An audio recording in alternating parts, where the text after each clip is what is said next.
Saludos a todos y bienvenidos a nuestro canal Un Rayito de Luz. Pues les comento que hoy vamos a estar hablando acerca del TDAH, o sea, el trastorno por déficit de atención con hiperactividad, tanto en niños como en adolescentes. Y claro, también hay ocasiones en las que este trastorno pasa a ser parte de la edad adulta. Entonces, hay tantos casos de TDAH y tantos padres confundidos acerca de lo que es el TDAH. Algunos piensan que si el niño no tiene problema de atención, no tiene TDAH. Otros piensan que si el niño no es hiperactivo, no tiene TDAH. O sea, en verdad hay mucha confusión respecto a lo que es el trastorno por déficit de atención con hiperactividad. Y hoy yo quiero ver si logramos aprender lo básico, o sea, lo que necesitamos saber acerca de este trastorno. Así que vamos a adentrarnos en el tema del TDAH en la tarde de hoy y vamos a ver cómo logramos comprender los conceptos básicos relacionados con TDAH y las características importantes que debemos conocer de este trastorno que está actualmente tan marcado en la población infanto-juvenil, mucho más después de la pandemia. Te pregunto, ¿has notado que tu hijo, hija, adolescente o niño, tu esposo o tu esposa les cuesta prestar atención? ¿Les es difícil prestar atención? ¿Tu niño se mueve constantemente en momentos en los que no debería hacerlo? ¿Tu adolescente actúa impulsivamente o interrumpe a los demás? ¿El niño actúa impulsivamente o interrumpe a los demás? Si estos problemas son continuos y parecen estar afectando la vida diaria de la persona, en este caso tu hijo, tu hija o tu adolescente, o puede ser un adulto, tu esposa, tu esposa, es muy posible que esté sufriendo la persona de un trastorno por déficit de atención con hiperactividad o con o sin hiperactividad. Este trastorno puede afectar las relaciones sociales y el rendimiento escolar de los niños pequeños y también de los adolescentes. En los adultos, claro está, afecta mucho más las relaciones sociales, las relaciones interpersonales que otras cosas. Existen también tratamientos muy eficaces para controlar los síntomas del TDAH.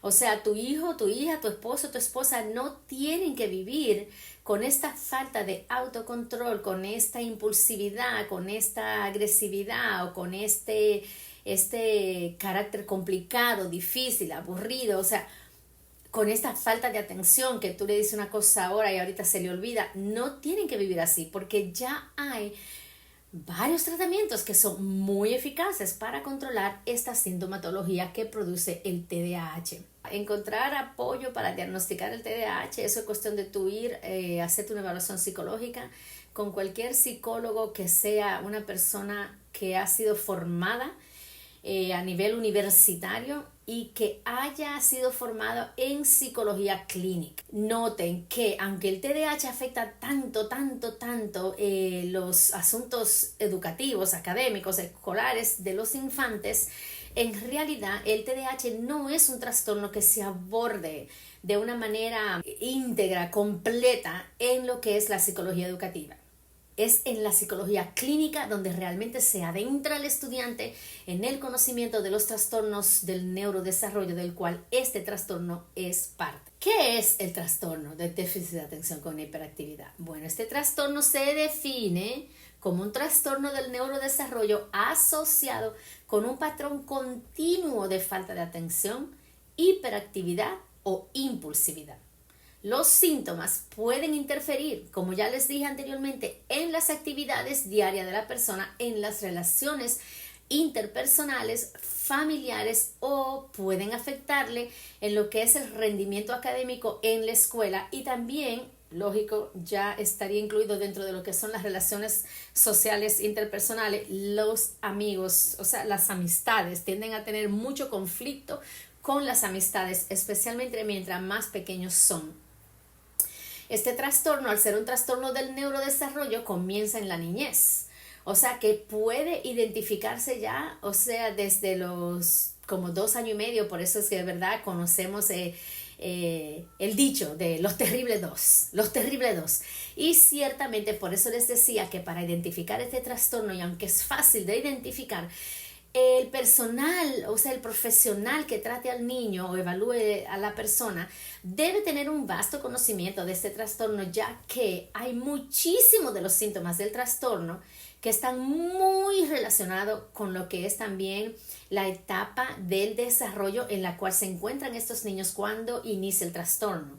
Es decir, que una etapa que podría ser normal de desarrollo, como es la impulsividad, como es la agresividad, como es la inquietud, como es la falta de atención, que son características marcadas en el desarrollo evolutivo de un niño, digamos, de, no sé, desde 0 a 4 años. Pero en este tipo de niño que tienen TDAH, estas características son marcadas de una manera desproporcionada, o sea, desproporcionadamente inatento, desproporcionadamente agresivo, desproporcionadamente hiperactivo. Es como que un niño que tú no puedes controlar. Entonces ahí estamos hablando de un posible TDAH y no de un hito del desarrollo evolutivo, o sea, de lo que son los terribles dos, como se conoce en estos tiempos, ¿verdad? Otra cosa es importante saber que este trastorno que comienza en la infancia es un trastorno que puede perdurar durante toda la adolescencia e incluso continuar en la edad adulta. Es decir, hay muchísimos adultos allá afuera que nunca fueron diagnosticados en la infancia y que son personas que tienen trastornos de déficit de atención por hiperactividad, y se le nota en su conducta y más que todo se le nota en los conflictos que presentan en sus relaciones interpersonales o laborales o amorosas, por ejemplo.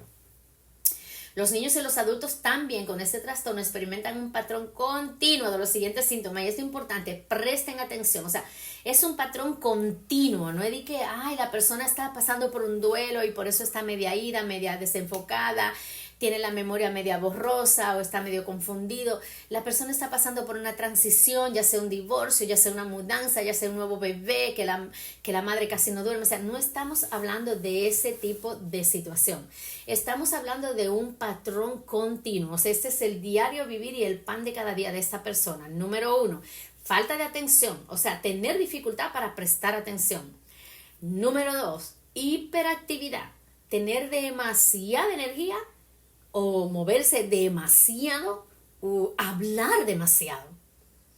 Impulsividad, actuar sin pensar. O sea, la persona no tiene como que autocontrol, no presta, no se para a meditar en las consecuencias de su conducta. Es una conducta que está fuera de su control a nivel de impulsividad y la dificultad de modelar un autocontrol.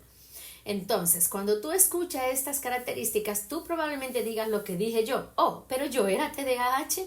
O sea, definitivamente que yo era TDAH. Déjenme decirles que yo no lograba todavía a los 18 años sentarme a ver una película completa. No había cosa que me aburriera a mí más. ¿Por qué? Porque los niños o adolescentes con TDAH tienen problema con lo que se conoce como la atención sostenida. O sea, atención sostenida, que es lo que conlleva tú ver una obra de teatro, tú ver una danza clásica, tú ver una película de drama, o sea, donde tú tengas que prestar atención a lo que está sucediendo para poder entender lo que está sucediendo. O sea, la persona no disfruta esa clase de cosas. Por el contrario, eso podría hasta terminar siendo un proceso de muchísimo estrés para la persona. A mí, por ejemplo, sentarme a ver una película me producía un estrés de madre. O sea, yo pensaba que era que a mí no me gustaba el cine. Ahora yo entiendo que era que yo tenía un nivel de energía interna que no se demostraba de una manera impulsiva, sino interna, de energía nerviosa, como uno le llamaría, que definitivamente marcaba un TDAH, que más tarde vamos a hablar de esto, combinado, donde hay una falta de atención mezclada con una hiperactividad, sea interna o externa.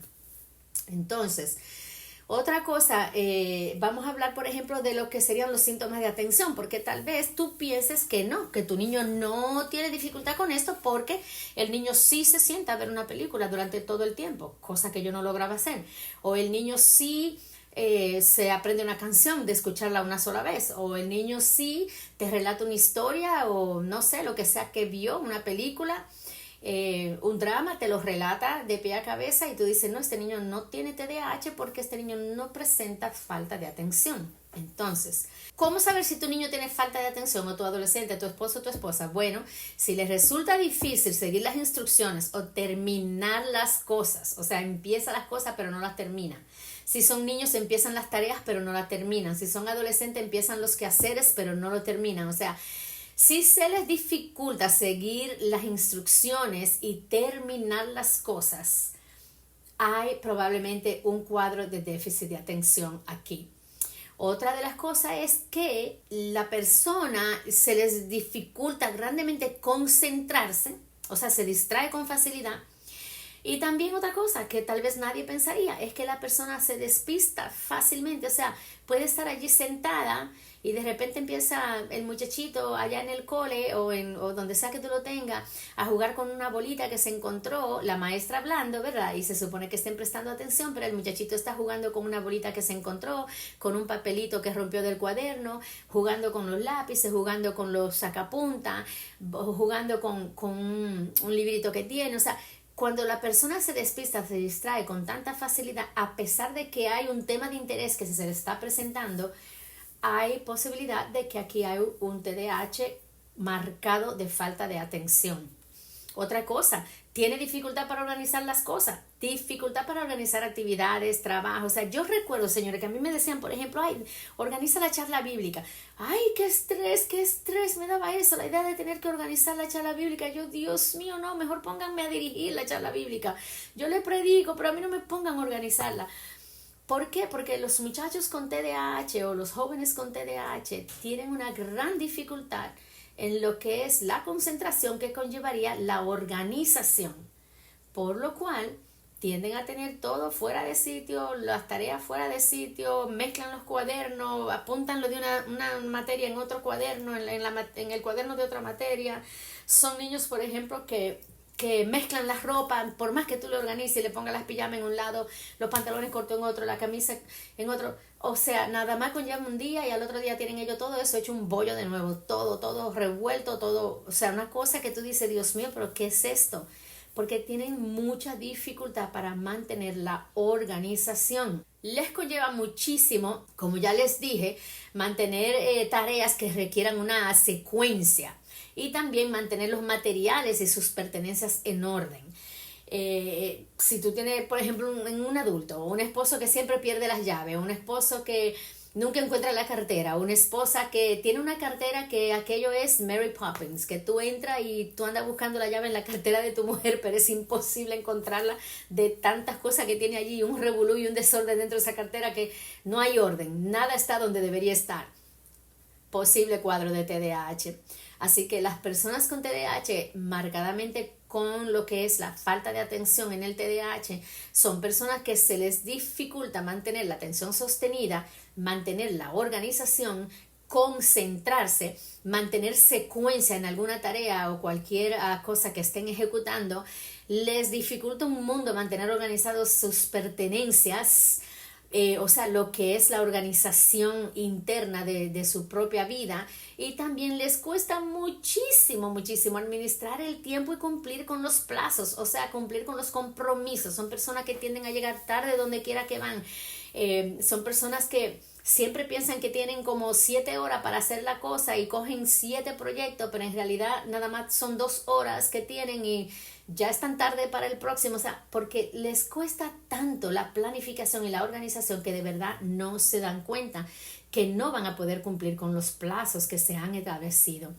Estas personas también evitan las tareas que requieran un esfuerzo mental, no quieren tener que pensar. Tú te has encontrado con hombres y mujeres que te dicen, mira, esto y esto, y tú le dices, piensa.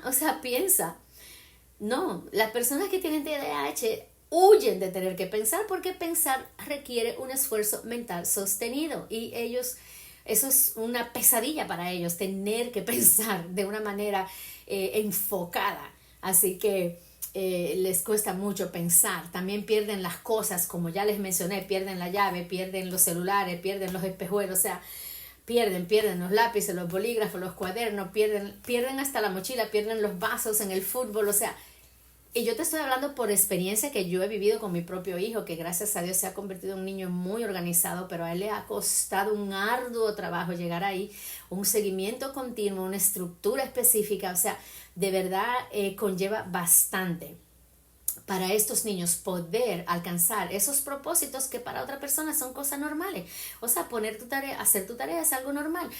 Seguir las actividades y la rutina y la secuencia de una actividad es algo normal. No brincar los pasos es algo normal. Quedarte tranquilo en una fila es algo normal. No perder tus útiles escolares, cuidar tus libros para que no se te rompan, cuidar tus espejuelos, no sentarte arriba de ellos. O sea, cualquier actividad que para los que no tienen TDAH es algo básico, para un niño o un adulto con TDAH o un adolescente con TDAH, o sea, esto es una obra magistral, un esfuerzo magno que a ellos les conlleva lograr esos propósitos que para nosotros son un pestañear, un picar de ojo, porque ellos se distraen demasiado con mucha facilidad y sus pensamientos y como la mente le delira, además los estímulos del ambiente, todo lo que esté cerca, cualquier cosita los distrae y se le olvida lo que estaban haciendo. Son sumamente olvidadizos, o sea, despistado, como uno diría, son despistados. Y tienden a ser niños que pueden pasar o adultos por ser como no empático, que saben relacionarse poco con las emociones de otros, porque por ejemplo ellos te preguntan ¿cómo te sientes? Y tú le dices, ay, bueno, no me siento tan bien, me duele la cabeza, y ellos dicen, oh, mira, ¿qué era lo que íbamos a hacer ahora? Era que íbamos a ir al cine y vamos a comer. O sea, ellos no internalizaron lo que tú le acabas de decir. Y no es que no lo quieran hacer, recuerda, es que tienen problema con lo que es todo lo que tiene que ver con la memoria de atención selectiva. Hablemos ahora de los síntomas de hiperactividad o impulsividad. Esto es mucho más fácil de identificar, porque por ejemplo un niño despistado, pues uno como que no le presta mucha atención, porque igual esos niños despistados tienden a no rendir mucho, no dar mucho problema, o sea, aparte de la falta de organización, como que no son niños que anden buscando problemas. Pero los niños o adolescentes y adultos que presentan síntomas de hiperactividad o impulsividad son fácilmente identificables, porque estas son características que acarrean muchísimo problema tanto para la persona misma como para aquellos que están a su alrededor. Son personas que se mueven, no pueden estar tranquilos, se retuercen en la silla, mueven las piernas mientras están sentados, y te ponen hasta a ti nervioso de tanto que se mueven alrededor de ti. Se levantan, se mueven constantemente, o sea, cuando deberían estar sentados, como ya les comenté anteriormente, o sea, no pueden estar en un salón de clase como sentados por horas, o en la iglesia sentados por horas. Tienen que pararse, ir al baño, ir a beber agua, algo tienen que hacer para poder moverse y suplir esa necesidad estimular que andan buscando. Entonces, esos son síntomas marcados de una persona, ¿verdad? Que puede tener un posible TDAH. La persona, si son niños pequeños, corren, dan vuelta, van para allá, vienen para acá, se trepan allí, se trepan acá, viven cayéndose todo el tiempo, rompiéndose un diente, un dedito, rompiéndose un bracito, o sea, porque son niños completamente inquietos que no saben quedarse tranquilos, y como son impulsivos, tampoco miden las consecuencias de sus acciones. Algo que es importante es que en la adolescencia, obviamente va a ser difícil que, por ejemplo, en la iglesia, en la escuela o en cualquier actividad donde se requiere un orden, tú veas a un adolescente que sí correteando por allí, que sí con una conducta de andar saltando silla, brincando muebles, pero tú vas a ver un adolescente sumamente inquieto. En la silla se mueve las piernas, mueve los brazos, molesta al que está al lado, le jala la oreja al que está al lado, le jala el pelo al que está al lado, le empuja, lo llama. O sea, una cosa que no pueden quedarse tranquilos. Le quita la Biblia si es en la iglesia que están para hacerle la maldad al amiguito. Si están en la escuela le tira un papelito. O sea, son niños que no pueden estar tranquilos.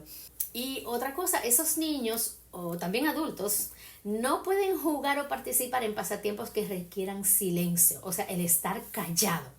Por ejemplo, dominó, ajedrez, o sea, esos son juegos que ellos detestan porque conlleva que tienen que estar sentados, prestar atención a lo que está pasando. Y ellos, no, para ellos eso es una tortura, eso no es un pasatiempo, eso es una tortura. Están constantemente, como les dije a ustedes, en movimiento, y están como si fueran impulsados por un motor que tú dices, no tiene por dónde apagarlo. O sea, este niño no se apaga, no hay por dónde apagarlo. hablan excesivamente. Los niños con TDAH hablan, y tú estás como que, ay, Dios mío, ¿dónde se le cierra, dónde está el tapón para ponérselo a este muchachito, a este hombre o a esta mujer? Porque hablan. Esa es otra de las razones por la cual yo sé que yo tenía TDAH. Dios mío, cuánto yo hablaba, ni yo me aguantaba. Otra cosa, responden a preguntas antes de que la persona termine de hablar o de hacer la pregunta o termine su oración. También como que le completan la oración. Eso era algo que yo hacía todo el tiempo, de completarle la oración a las personas, que como que la impaciencia, y sobre todo si la persona es de estas personas que son muy coherentes y muy catedráticos, muy, como que muy formados, que te hablan así, como que bueno, yo te iba a decir, y tú estás como que, acabas de decirme lo que me vas a decir. Y tú le terminas la oración a la persona porque ya tú no aguantas seguir esperando.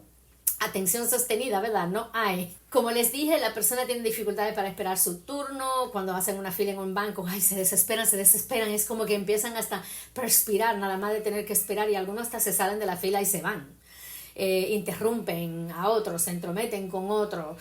Los demás niños lo acusan de ser metiche, de ser fastidioso, de ser molestoso. Los demás adolescentes lo quieren lejos. Adolescentes quieren a estos otros adolescentes con TDAH lejos de ellos porque lo impacientan, lo exasperan, hablan demasiado, lo exhaustan. O sea, el adolescente que no tiene TDAH es bien intolerante a lo que es un adolescente con TDAH, porque de verdad que son bien difíciles, son bien absorbentes, y además ese continuo movimiento y esa continua necesidad de hablar y de que le presten atención cansa a cualquiera. Otra cosa, el TDAH hace que tanto adultos como niños interrumpan a otros, se entrometan en las conversaciones ajenas. Alguna vez tú has escuchado, Dios mío, pero qué muchachito más pendenciero, y es contigo que estoy hablando. Mira, muchacha, no sea pendenciera, yo no estoy hablando contigo, le dice tú al adolescente. Eso es un síntoma de un TDAH, o sea, porque son personas que se inmiscuyen en los asuntos ajenos y siempre están como que acechando y pendientes, y están siempre queriendo enterarse de las últimas novedades. O sea, siempre quieren saber lo que se está moviendo, o sea, siempre quieren estar metido en algo, porque es que tienen un nerviosismo y un acelere y una ansiedad y una cosa que no pueden quedarse tranquilos. Entonces, el TDAH contiene síntomas de inatención, hiperactividad, impulsividad. Pero no todo el mundo presenta las tres cosas teniendo un TDAH. Puede tener un TDAH que sea inatento, y eso es lo único. A la persona le cuesta mucho prestar atención, pero es una persona muy tranquila, muy relajada, no es impulsiva, y por eso tú jamás pensarías que tu hijo tiene déficit de atención con hiperactividad, porque que no, ese niño es demasiado tranquilo. Pero no le está yendo bien en la escuela, se le olvida todo lo que tú lo mandas a hacer en la casa, no es responsable con sus responsabilidades, y no es que no lo quiera hacer, es que se le olvidan y tú te pones histérica. ¿Cuántas veces tú me vas a decir a mí, muchacho, que se te olvidó de nuevo? Déjame la excusa. No, es verdad, se le olvida. O sea, esa es el TDAH marcado con inatención y no con hiperactividad e impulsividad. Ahora, si la persona presenta la inatención, la impulsividad y la hiperactividad, se le conoce como TDAH combinado, que es lo que tenía mi hijo, un TDAH combinado, o tiene todavía, donde se presentan las tres características o sintomatología principales del TDAH. Ahora, algo importante es saber que para recibir un diagnóstico de lo que es TDAH oficial, los síntomas que está presentando el paciente deben ocurrir por lo menos en 2 o más entornos. O sea, mínimo en 2 entornos. Se va a ver más, por ejemplo, en el hogar, que se va a ver en la escuela o que se va a ver en la iglesia, pero sí que se va a manifestar mínimo en 2 entornos. Por ejemplo, con nuestro hijo, aquí en la casa, Dios mío, o sea, aquí no había paz, nadie tenía paz, porque de verdad los síntomas del TDAH de nuestro hijo nos quitaban la energía, era a todos, y al niño, o sea, ni qué decirle, ese niño casi ni dormía. O sea, tú sabes lo que un niño que no se apagaba por casi 24 horas al día, intenso, y más cuando tú estás criando en la edad adulta, como es el caso nuestro. ¿Qué pasa? Que, por ejemplo, en la escuela jamás hubieran pensado que el niño tenía algún trastorno, y por eso nunca lo refirieron al departamento de psicología. Sin embargo, cuando yo le preguntaba a los profesores, ¿y José cómo está?, me decían, oh, él está muy bien, lo único con José es que como que él es tosco, como que Él es muy estricto, como que él se molesta fácilmente de cualquier cosa, que no, cualquier caballazo, él como que coge la cosa muy a pecho. Y ellos no sabían identificar que eso era una reacción o era una sintomatología de TDAH. Yo sí que lo sabía. Entonces por eso yo obviamente lo llevé a evaluar y él fue diagnosticado. Pero los síntomas donde se manifestaban de una manera grave y aguda era en el hogar. Ese niño se iba a pasear con gente y cómo se portó muy bien, excelente, ay no, ese niño tan disciplinado, ese niño ¿cómo se dice? Tan decente, tan bien formado, a todos gracias, permiso, por favor. O sea, el niño tenía muy buenas modales porque le habían sido enseñado buenas modales, pero eso no implicaba que él no tuviera un nivel de ansiedad interno que desde que llegaba a la casa lo dejaba explotar, donde quiera que él sintiera que era un espacio seguro para poder dejar salir toda esa ansiedad que él sentía por dentro. Además, por ejemplo, en el funcionamiento escolar, él iba ya para primero de primaria y todavía le dificultaba leer y todavía le dificultaba escribir y todavía le dificultaba tener una ortografía, una grafía que fuera fácil de entender. Entonces, todas esas cositas como que yo la iba notando y diciendo, no, espérate, en comparación con otros niños de su edad, ¿cómo va Joseph en su desarrollo? Cada niño es diferente. No estoy comparando la persona, solo estoy comparando las habilidades de la persona para saber cómo va el mío en su nivel de desarrollo comparado con los otros niños de su misma edad. Entonces ahí se podía notar que había una inmadurez, que había una impulsividad, que había una agresividad, que había una falta de atención focalizada, o sea, y se notaba. Para mí, que soy psicóloga, yo lo podía notar. Claro, aquí yo lo llevé el niño a evaluar como a 3 diferentes psicólogos y todos dijeron que estaba muy bien porque, como les digo, esto se manifestaba en la escuela jugando de una manera brusca y tosca con los demás niños, o aquí en la casa con una conducta completamente volátil y fuera de control. No se manifestaba en todos los ambientes, en todos los contextos. Entonces el niño iba a ser evaluado a un departamento de psicología o lo que sea y lo encontraban muy bien. No fue hasta que yo pude conseguir una especialista del neurodesarrollo que yo pude tener un verdadero diagnóstico de lo que era que Joseph tenía. Otros indicadores marcados que tú puedes ver en personas que tienen TDAH es la intolerancia al estrés. O sea, cualquier cosa que es una demanda para ellos, por más pequeñita que sea, le produce un estrés increíble. Por ejemplo, a mí me decía la líder de charla, mira Luz, ¿tú crees que tú podrías traer una Coca-Cola a la charla? Óiganme, díganme. Tú estarías dando gracias que nada más te pidieron traer una Coca-Cola. Ay, pero para mí es un estrés muy grande. ¿Dónde voy a comprar la Coca-Cola? ¿Cómo me voy a asegurar que esté fría? ¿Cómo me voy a asegurar que la tenga encima de mí, que no se me quede en el tren, que no se me quede en la guagua?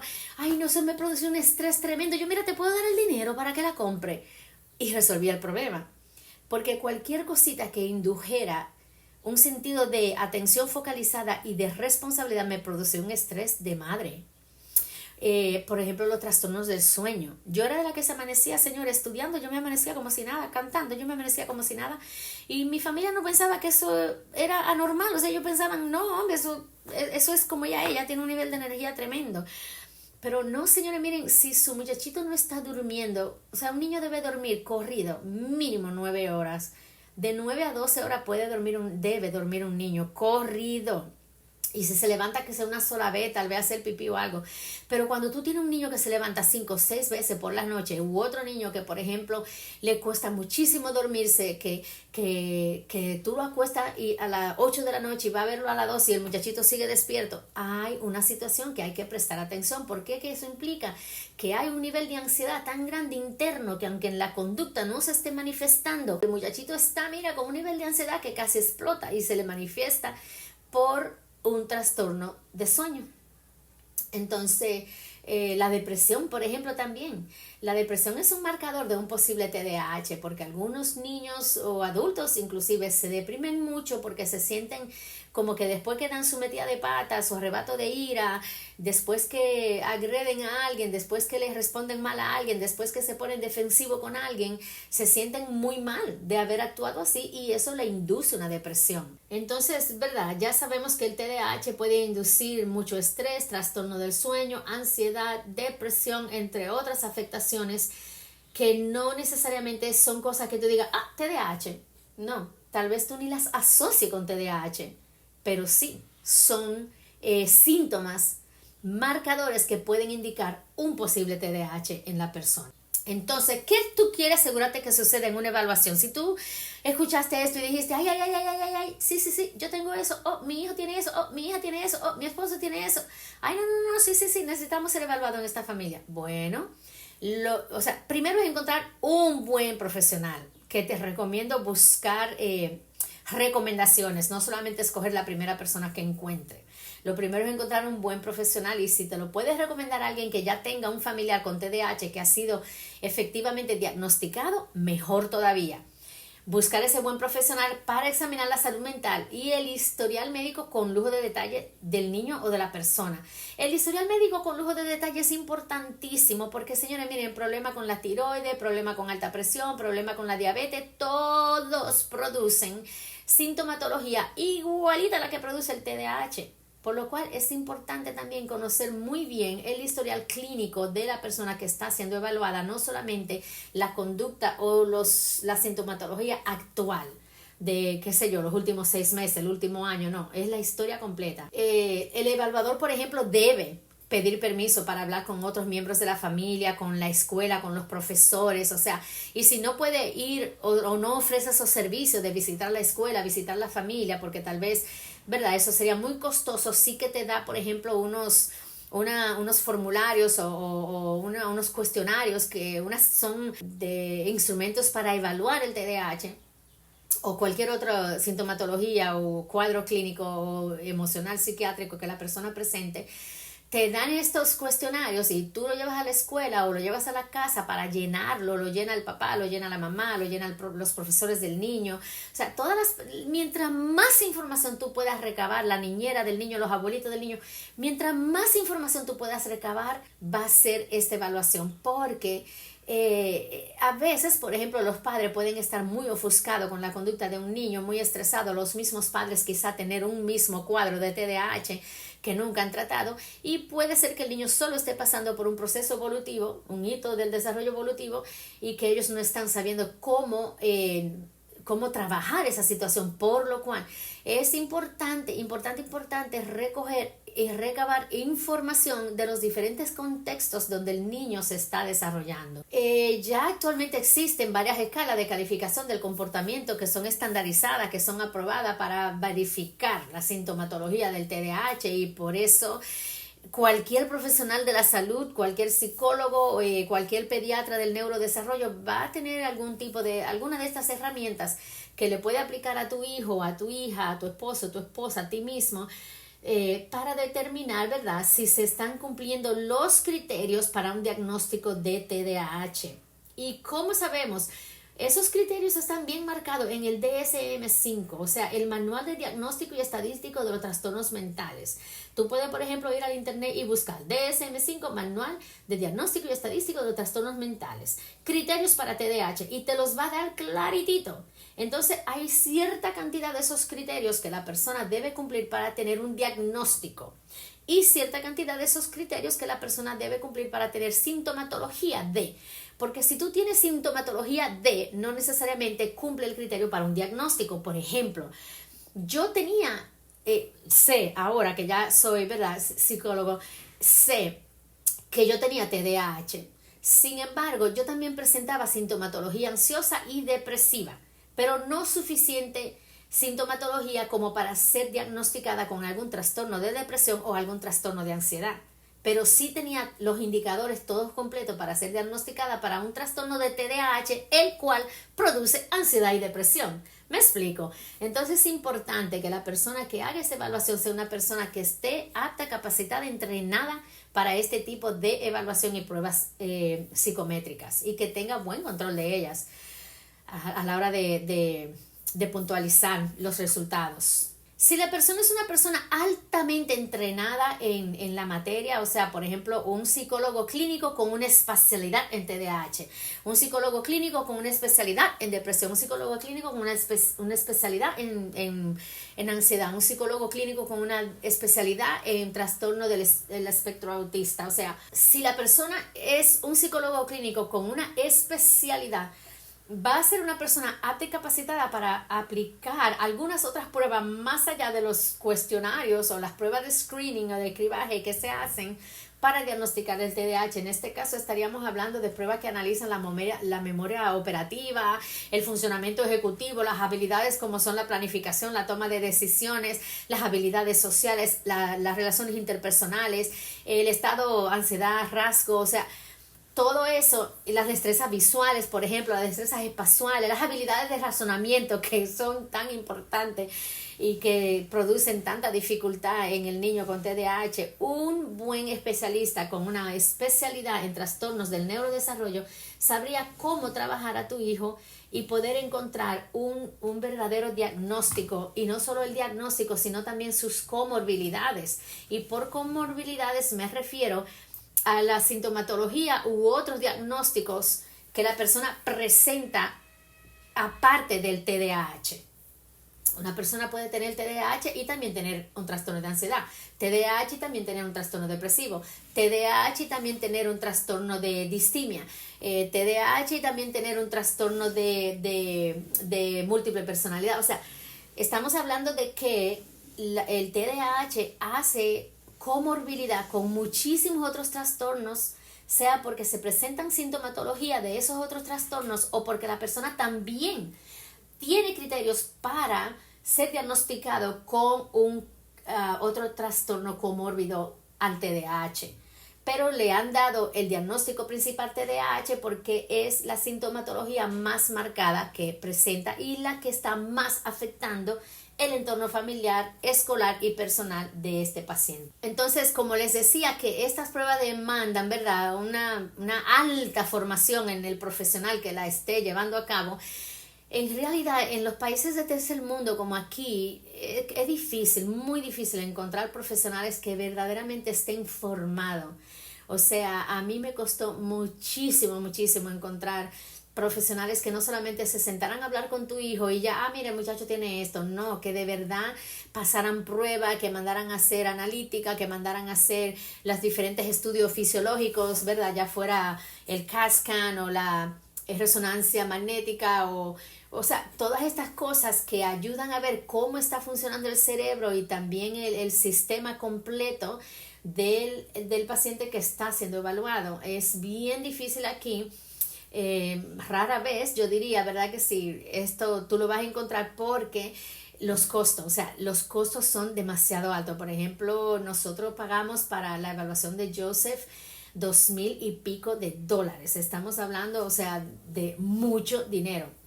Entonces aquí un tipo de evaluación como esa de seguro costaría entre 60,000 y 120,000 pesos. Entonces es por eso que aquí la mayoría de las evaluaciones que se hacen tienen que ver es más con evaluaciones psicométricas, evaluaciones que son más como que a nivel conductual. Otra cosa, saber, muy importante, el trastorno de déficit de atención con hiperactividad es un trastorno que se manifiesta muy diferente en todas las personas, o sea, porque no hay una sola persona que sea igual que otra. Entonces, tú puedes encontrar un niño TDAH, como te comenté anteriormente, muy tranquilo y otro demasiado hiperactivo. Y puedes encontrar, por ejemplo, un niño sumamente TDAH agresivo y también con falta de atención. O también puedes encontrar un niño TDAH con falta de atención y también muchísima hiperactividad. O sea, ningún caso es similar y por eso el tratamiento es un tratamiento bien individualizado, que conlleva, por ejemplo, puede ser tratar diferentes medicamentos hasta encontrar cuál es el que va a funcionar mejor para esta persona en particular. Hay una prueba que se llama prueba genética, gene test, que se hace para ver a qué medicamento sería el que mejor respondería este paciente. Aquí obviamente los médicos ni mandan a hacer eso porque eso es más dinero todavía, ¿verdad que sí? Pero el que sí lo puede hacer, hacerse una prueba genética, perdónenme, para saber exactamente el tipo de medicamento al cual el paciente respondería bien. Eso, mírame, ayudaría muchísimo en encontrar el tratamiento adecuado y rápido. Importante saber que aunque los síntomas de hiperactividad e impulsividad, como ya les había dicho, tienden a mermar, no es que desaparezcan, pero a sentirse menos a medida que el niño va madurando, es menos agresivo, es menos impulsivo. Sí es importante notar que el adolescente o el niño o el adulto con TDAH, la sintomatología que tiene que ver con lo que es la falta de atención, o sea, la imposibilidad de tener una atención sostenida es algo que perdura en el tiempo. O sea, eso es realmente un gran desafío porque diferente a la impulsividad o la agresividad, no hay algo que el paciente puede hacer, aparte de algunos ejercicios, para mejorar lo que él hace, la atención sostenida, porque estamos hablando que ya esto es un asunto de un químico cerebral que necesitan para poder contar con esa activación de lo que él hace, la atención sostenida. Y bueno, por eso que tú has visto que, por ejemplo, hay niños que, wow, fueron estudiantes brillantes durante toda la infancia, preadolescencia, y luego en la adolescencia no logran pasar un examen o no sé, se frustran, se quieren salir de la escuela, ya le perdieron el amor a los estudios, porque obviamente a medida que van pasando de curso y llegando más a los niveles más altos de educación, ya cerca de la escuela secundaria o en la escuela secundaria, como tienen un asunto que tiene que ver con la atención, o sea, con lo que es un déficit en la atención sostenida, les cuesta demasiado ya el poder alcanzar los objetivos que necesitan alcanzar para poder pasar de curso. Sin embargo, también hay casos, por ejemplo, en los que todos estos síntomas, ¿verdad? Ya después de la adultez desaparecen o a ellos aprenden cómo no dejar que esta sintomatología los controle y pueden manifestar una conducta bastante funcional. Mientras que hay otros casos donde la falta de atención, la inquietud, la impulsividad continúan y continúan hasta la edad adulta y hasta la vejez. En estos casos, de verdad, es normal escuchar, no sé, muchas veces, ¿verdad? Uno escucha, ay, Dios mío, pero es que tú no sabes que este hombre es como un muchacho. Ay, no, pero es que tú no sabes que la mujer con la que se casó mi hijo es una niña, o sea, es como que no maduró, no creció, o sea, ¿qué pasó ahí? Ahí hubo un trastorno del neurodesarrollo que no fue atendido en la infancia o en la adolescencia, por lo cual ya la persona es una adulta, pero su conducta sigue siendo y sus reacciones, tanto emocionales como conductuales, siguen siendo las de un muchacho chiquito. Tú te preguntarás, pero Luz, ¿y qué causa el trastorno por déficit de atención con hiperactividad? O sea, ¿cómo es que esto se desarrolla? Bueno, las investigaciones han demostrado que es heredada hasta un 75%, o sea, un 75% de los niños con TDAH heredaron ese cuadro clínico de sus familiares inmediatos, es decir, de mamá, papá, un abuelo o una abuela. El resto, o sea, los otros 25% se le atribuyen a factores ambientales, factores psicosociales, por ejemplo, factores biopsicosociales, por ejemplo, no sé, una caída, una lesión cerebral, una desnutrición, los entornos sociales poco favorables como pobreza extrema, o sea, también los patrones de crianza, los patrones de crianza que utilizaron los padres al criar al niño.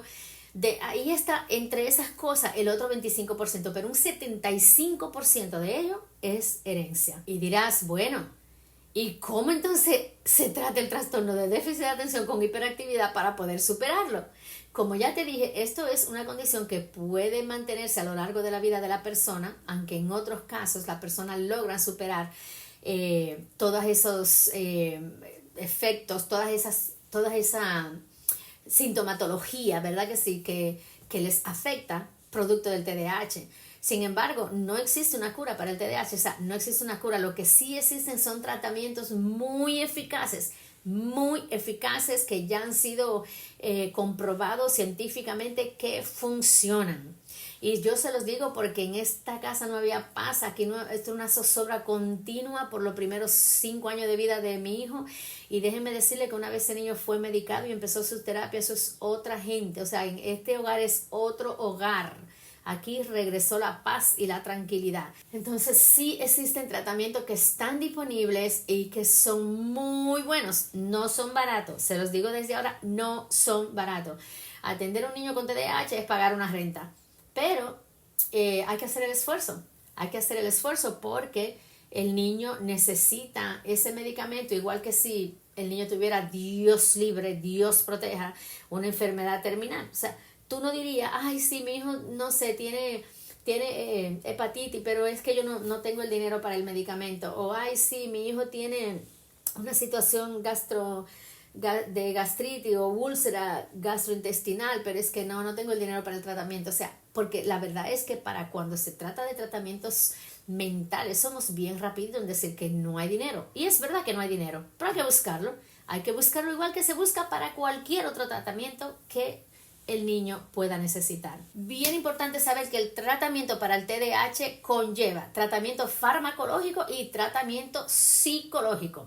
Y dentro de lo que es el tratamiento psicológico se incluyen el entrenamiento en habilidades sociales, la psicoterapia, o sea, la terapia per se en sí, y la psicoeducación, lo que es educar tanto al niño como a la familia en el conocimiento de lo que es el trastorno de falta de atención con hiperactividad, impulsividad o como se conoce comúnmente TDAH.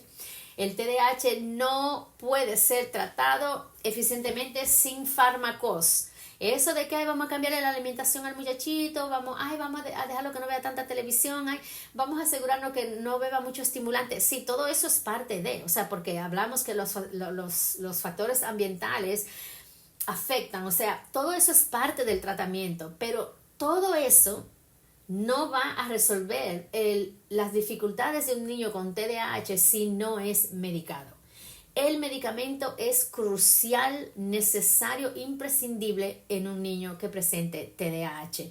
Y en un adulto también, si quiere ser un adulto funcional, que no lo anden botando del trabajo cada 6 meses, una persona que no lo anden botando del trabajo cada 2 años, una persona que quiere crecer en su profesión, una persona que quiere desarrollarse, o sea, que quiere mantener un negocio y que funcione y que pueda salir victorioso en ese negocio, o sea, conlleva medicamentos poder salir exitoso en todas estas áreas. Si el TDAH no es medicado, con el tiempo se puede desarrollar otro trastorno aún más grave, que es lo que se conoce como el trastorno negativista desafiante, el cual puede evolucionar a trastorno bipolar en un futuro. Eso estamos hablando que es una cadena de trastornos que van agravándose si el primero no se agarra desde la infancia. Entonces estamos hablando de que es importantísimo prestar atención a todo esto mientras el muchachito todavía está pequeño y el trastorno del TDAH solamente es TDAH y no se ha convertido en algo más allá. Hablando de medicamento, tantas personas se rinden porque dicen, yo no veo que este medicamento le está haciendo a este muchacho sigue igualito. No, déjame decirte, hay diferentes medicamentos y tú tienes que hablar con el psiquiatra. Mira, yo no siento que este medicamento realmente está ayudando a este niño. Él mismo me lo deja saber que él no se siente mejor para que entonces te cambien el medicamento, pero no simplemente lo dejes, porque eso es como el medicamento de la diabetes o no sé, el medicamento para el corazón. O sea, tú no solamente dices, no me gusta como me hace sentir o no me hace sentir mejor y lo dejas. Puede ser que la dosis tenga que ser ajustada, bajada, subida. Puede ser que el medicamento deba ser cambiado por otro porque son estimulantes que se utilizan para el tratamiento del TDAH. El metilfedinato es el principal, o sea, metilfedinato es el principal.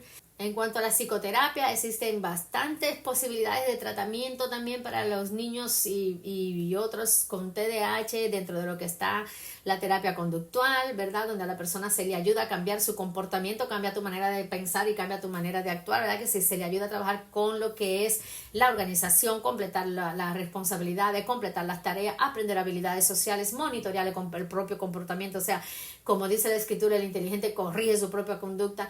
Y también a recibir elogios cuando sí hacen algo bueno y recibir recompensa, como también el no recibirlo cuando hacen algo que no es deseado. O sea, todo tiene que ver con lo conductual. También está la terapia cognitivo-conductual. Cambia tu manera de pensar, cambia tu manera de vivir. Ayuda a la persona a concientizarse de que los retos de atención y concentración están presentes, van a estar presentes y necesita trabajarlos. Y también existe la terapia de familia o de pareja, que ayuda a los miembros de la familia a aprender cómo controlar los comportamientos del niño que tiene TDAH, cómo fomentar cambios, cómo las pautas disciplinarias, también por ejemplo los estilos parentales que se pueden aplicar y los que mejor funcionan con los niños TDAH, porque por ejemplo un estilo parental autoritario con un niño TDAH, ay santo Dios, no, eso es problema.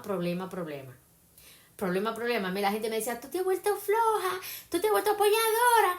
No, yo cambié mi estilo de crianza porque yo necesitaba un estilo de crianza diferente al que yo había aplicado en otros niños que diferente a Joseph no tenían TDAH.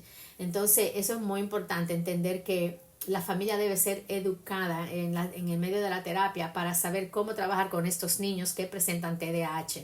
Ahora, todos los tipos de terapia, sin importar cuál tú escojas, todos los tipos de terapia para niños y adolescentes deben incluir la familia. Sin los padres, el tratamiento psicoterapéutico está destinado a fracasar. Los padres deben ser parte del proceso porque en verdad el niño debe sentir un apoyo social, o sea, de esto de que son como que, ¿cómo se dice? Incondicional por parte de los padres. Se siente apoyado, sabe que los padres están interesados en que él mejore y que quieren ser parte de este proceso en su vida.